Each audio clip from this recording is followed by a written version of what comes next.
السلام علیکم، کیسے ہیں آپ لوگ؟ اللہ کے شکر فضل کے ساتھ آپ کا بھائی معروف اجمیری۔ آج ہم ایک عالم دین کے پاس آئے اور عالم دین بہت بڑے عالم ہوتے ہیں، پڑھ لکھ کے ماشاءاللہ عالم بنتے ہیں، دینی کتابیں پڑھتے ہیں۔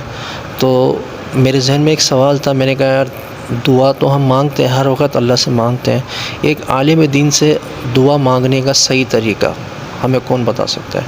عالم دین ہی بتائے گا۔ تو عالم دین صاحب سے ہم ملاقات کیے تو انشاءاللہ دعا کا طریقہ ہم ان سے معلوم کرتے ہیں کیا ہے۔ السلام علیکم جی۔ وعلیکم السلام ورحمۃ اللہ وبرکاتہ۔ سر خیریت سے ہیں آپ؟ ٹھیک ٹھاک ہیں؟ الحمدللہ۔ سر مجھے دعا کا جو طریقہ ہے وہ آپ بتا دیجئے تاکہ لوگوں کو بھی معلوم ہو جائے کہ دعا کس طرح مانگنا چاہیے ہمیں۔ بسم اللہ الرحمن الرحیم۔ دیکھیے، سب سے پہلی تو یہ بات ہے کہ دعا ایک تو ہوتا ہے کہ دعا کس طرح مانگنی چاہیے، مطلب ہاتھ کس طرح رکھنے چاہیے دعا میں، اللہ کی بارگاہ میں کس طرح کس انداز میں دعا مانگنی چاہیے، اور دوسرا ہوتا ہے کہ دعا مانگتے ہوئے الفاظ کیا ہونا چاہیے، یعنی کن الفاظ کے ساتھ اللہ تبارک و تعالیٰ کی بارگاہ میں دعا مانگنی چاہیے۔ تو انشاءاللہ میں انہی دو باتوں پر مختصر سی وضاحت کروں گا۔ سب سے پہلے یہ ہے کہ دعا مانگنی کس طرح چاہیے۔ یاد رکھیے گا کہ دعا کے بارے میں احادیث مبارکہ میں آیا کہ دعا جو ہے یہ عبادت کا مغز ہے، یعنی بندہ عبادت کرتا ہے، اس نے عبادت کو مکمل کیا، اب دعا ایسی عبادت ہے، دعا ایسا ہتھیار ہے کہ جس کی بدولت جو ہے وہ دعا کی عبادت کے صدقے سے جب وہ دعا مانگتا ہے تو اللہ تبارک و تعالیٰ اس کی دعا کو قبول فرماتا ہے۔ اب دعا مانگنے کے جو طریقے احادیث مبارکہ میں آئے ہیں وہ عموماً 3 طریقے احادیث مبارکہ میں بیان کیے گئے ہیں۔ پہلا طریقہ یہ ہے کہ دعا جب مانگی جائے تو ہاتھوں کو اتنا بلند کیا جائے کہ سینے کے برابر ہوں، یعنی ہاتھوں کو سینے کے برابر ہو، اور اس کی ہتھیلی، کیونکہ جیسے ہم نماز پڑھتے ہیں تو نماز میں ہمارا قبلہ کعبہ ہوتا ہے، اور لیکن دعا میں ہاتھوں کا قبلہ جو ہوتا ہے وہ آسمان ہوتا ہے، تو ہمارے ہاتھ جو وہ آسمان کی طرف ہونے چاہیے، بالکل سیدھے ہونے چاہیے۔ اور دوسرا طریقہ یہ ہے کہ یا تو سینے کے برابر ہو یا پھر چہرے کے برابر ہو، دعا کے لیے ہاتھ اٹھائیں چہرے کے برابر ہوں۔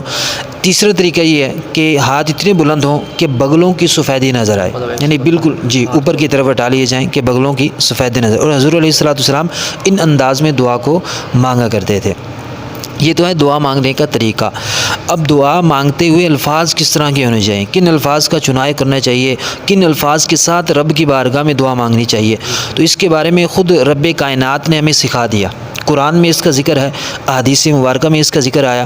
اللہ تبارک و تعالیٰ نے پہلے سپارے کے شروع میں ہی جو صورت مبارکہ نازل فرمائی ہے، اور کمال کی یہ صورت ہے، اور حضور علیہ الصلوۃ والسلام سے یہ حدیث مبارکہ میں بھی ہے کہ سورہ فاتحہ اور سورہ بقرہ کی آخری آیات جو ہیں یہ ایسی آیات ہیں کہ حضور سے پہلے کسی نبی کو عطا نہیں کی گئیں، یعنی ایسی فضیلت ہے ان کی۔ اب سورہ فاتحہ میں اللہ تبارک و تعالیٰ نے جب ذکر فرمایا الحمدللہ رب العالمین، تمام تعریفیں اللہ کے لیے ہیں، پہلے اللہ تبارک و تعالیٰ نے اس آیت مبارکہ کو نازل فرمایا، پھر اس کے بعد اللہ تبارک و تعالیٰ نے فرمایا مالک یوم الدین، یعنی وہ قیامت کے دن کا مالک ہے۔ اب ایاک نعبد و ایاک نستعین، پھر اس کے بعد بندہ جو ہے رب سے عرض کر رہا ہے کہ مولا میں تجھ سے ہی مدد چاہتا ہوں، میں تیری ہی عبادت کرتا ہوں۔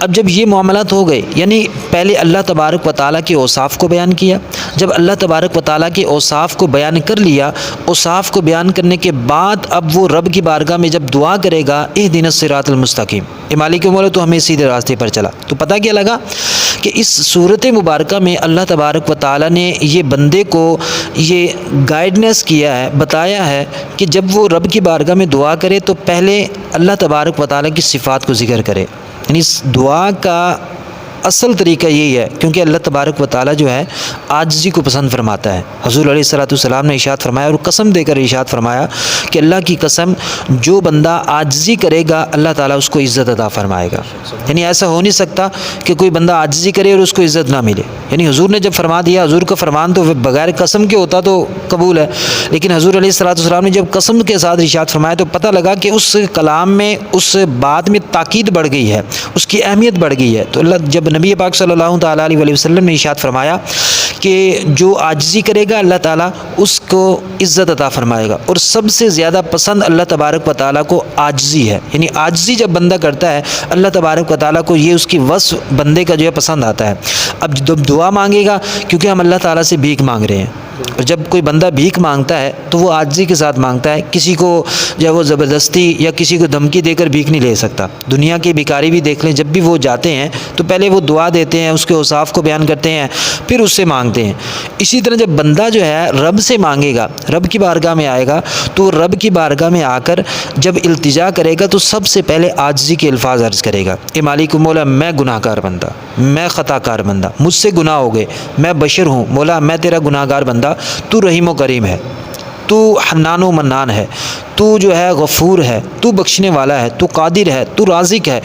پھر اللہ تبارک و تعالیٰ کے اوصاف کو بیان کیا جائے۔ اس کے بعد جب وہ رب کی بارگاہ میں التجا کرے گا، اللہ تبارک و تعالیٰ سے عرض کرے گا، تو اللہ تبارک و تعالیٰ اس کی اس عاجزی کے صدقے، اس کے ان اوصاف بیان کرنے کے صدقے اللہ تبارک و تعالیٰ اس کی دعا کو قبول فرما لے گا۔ یعنی یہ بہترین طریقہ یہی ہے۔ اور پھر حدیث مبارکہ میں آیا کہ دعا کون سی مانگی جائے، تو حضور نے ارشاد فرمایا کہ بہترین دعا یہ ہے کہ بلکہ حکم دیا کہ ہر نماز کے بعد یہ مانگنا چاہیے، اللہم اعنی علی ذکرک و شکرک و حسن عبادتک۔ تو اس دعا کو حضور علیہ الصلوۃ والسلام نے احادیث مبارکہ میں ذکر فرمایا کہ اس دعا کو ہر نماز کے بعد مانگنا چاہیے، ہو سکے تو ہر نماز کے بعد مانگے۔ تو اس دعا کو میں بھی یہی عرض کروں گا کہ جب بھی نماز پڑھیں، جب بھی دعا مانگیں تو اس دعا کو لازم پکڑ لیں۔ دوسری ہے اللہم ارحمہما کما ربیانی صغیرا، یعنی والدین کے لیے بھی دعا کرنی چاہیے، اور یہ دعا اللہم اعنی علی ذکرک و شکرک و حسن عبادتک، یہ دعا بھی مانگیں گے تو حضور علیہ الصلوۃ والسلام کے فرمان کے مطابق اللہ تبارک و تعالی اس دعا کی برکتیں بھی ضرور عطا فرمائے گا۔ شریف کے اوپر تھوڑا بتا دیں کہ دعا جی ہاں جی، یہ ٹاپک رہ گیا تھا کہ درود پاک ایک ایسا عمل ہے، ایک ایسا وظیفہ ہے کہ نبی پاک صلی اللہ تعالیٰ علیہ وسلم نے ارشاد فرمایا کہ جب بندہ دعا کرتا ہے اور دعا کے اول آخر وہ درود نہیں پڑھتا تو وہ دعا جو ہے وہ معلق رہ جاتی ہے، وہ آسمان تک نہیں پہنچتی، رب کی بارگاہ میں حاضر وہ نہیں پہنچ سکتی دعا، کیوں کہ اس کے اول آخر میں درود پاک نہیں ہے۔ تو جس دعا کے اول آخر میں درود پاک ہوگا تو وہ دعا جو ہے رب کی بارگاہ میں پہنچے گی۔ تو اب یہ ہوا کہ جب بھی دعا مانگیں تو دعا مانگنے سے پہلے اور آخر میں نبی پاک صلی اللہ تعالیٰ علیہ وسلم کی بارگاہ میں درود پاک پیش کریں، درود پاک عرض کریں۔ جب درود پاک پڑھ لیں گے، کیونکہ حضور نے فرمایا کہ جو بندہ 100 مرتبہ درود پاک پڑھتا ہے اللہ تبارک و تعالیٰ اس کے پیشانی پر لکھ دیتا ہے کہ یہ بندہ نفاق اور جہنم کی آگ سے بری ہے۔ اور اب ایک مرتبہ جو درود پڑھتا ہے اس پر 10 رحمتیں نازل ہوتی ہیں، 10 گناہ اس کے معاف ہوتے ہیں، 10 نیکیاں اس کی اعمال میں درج ہوتی ہیں، اور اس کے 10 درجات بلند ہوتے ہیں۔ یعنی اتنی فضیلت ہے، جب ایک بندہ درود پڑھ کر جب رب کی بارگاہ میں دعا کرے گا رحمتیں بھی نازل ہو رہی ہوں گی، اور اللہ تبارک و تعالیٰ اس کی دعا کو بھی قبول فرمائے گا۔ تو یہ الفاظ کے ساتھ، ان الفاظ کے ساتھ اور درود پاک اول آخر پڑھ کر اگر دعا کریں گے تو امید اللہ تبارک و تعالیٰ ایسی دعا کو اپنی بارگاہ میں قبول ضرور فرمائے گا۔ اچھا، بعض لوگوں کا یہ ہوتا ہے کہ ہم کافی عرصے سے دعا کر رہے ہیں، ہماری دعا قبول نہیں ہو رہی، جی میں دعا کرتا ہوں لیکن میری دعا قبول نہیں ہوتی، میں رو رو کو دعا کرتا ہوں۔ یاد رکھیے گا، انسان دنیا میں کوئی بھی دعا کرتا ہے نا، اس کی دعا رد نہیں ہوتی، وہ رائے گا نہیں جاتی، بیکار نہیں جاتی، اس کا اجر ملے گا ضرور۔ اب ایک بندہ ہے وہ دنیا میں دعا کر رہا ہے نا اللہ تبارک و تعالیٰ سے، رب تو بہتر جانتا ہے نا کہ یہ مانگ رہا ہے، یہ جو مانگ رہا ہے اس کے حق میں بہتر ہے یا نہیں بہتر۔ مثال کے طور پر اللہ تعالیٰ نے اس کو اولاد نہیں عطا کی، اور اللہ تبارک و تعالیٰ کی مشیت ہے، اللہ تعالیٰ جانتا ہے کہ اس کو میں نے اولاد اگر دی تو اس کا یہ نقصان ہوگا، اور نہ دی تو یہ فائدہ ہوگا۔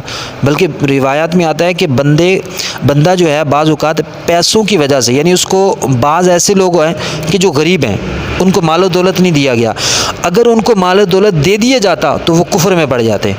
اور بعض امیر لوگ ایسے ہیں کہ جن کو مال و دولت دیا گیا، اگر انہیں مال و دولت نہ دیا جاتا تو وہ کفر میں پڑ جاتے۔ یعنی اللہ تعالیٰ اس چیز کو بہتر جانتا ہے۔ تو جب بھی دعا کریں تو اس چیز کی آپ ٹینشن نہ لیں کہ دعا قبول ہوگی یا نہیں ہوگی، میری دعا قبول ہو نہیں رہی۔